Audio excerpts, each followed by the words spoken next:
మన దేశానికి కరోనా కష్టకాలం వచ్చినప్పుడు మరి రతన్ టాటా గారు మరి దేశంలో ఉన్న కరోనా నిధుల నిమిత్తం 1500 కోట్లు ఇచ్చారు. మరి వారికి సంబంధించిన ఉత్పత్తులైన టాటా వాటర్ ప్లస్ నే మనం ఎక్కడికి వెళ్ళినా మంచినీళ్ళు బాటిల్స్ కొన్నా వాటిల్నే కొనాలి. మరి వీటికి సంబంధించి వచ్చే లాభంలో ప్రతి పైసా కూడా మళ్లీ మనకి ఏదైనా ఆపద వస్తే దీని మీద వచ్చే లాభం మనకే చెందుతుంది. మరి అటువంటి రతన్ టాటా గారి ఉత్పత్తులైన టాటా వాటర్ ప్లస్ నే మీరు ప్రతి షాపులోనే కొనాలి. మరి వారి ఆదాయాన్ని పెంచాలి. మళ్లీ కష్టకాలం వచ్చినప్పుడు వారి సహాయాన్ని పొందాలి.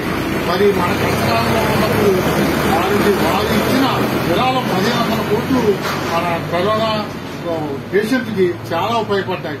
భవిష్యత్తులో వచ్చే ఆపదలకి, దేశంలో సంభవించే ఆపదలన్నింటికి మరి ఆయన తోడ్పాటుగా ఉంటారు. కాబట్టి మనం టాటా ఉత్పత్తులైన టాటా వాటర్ ప్లస్ కానీ ఇతర ఉత్పత్తులు కానీ మనం కొని వారి సంస్థకి లాభాలు చేకూర్చాలని చెప్పి నేను తెలియజేస్తున్నాను.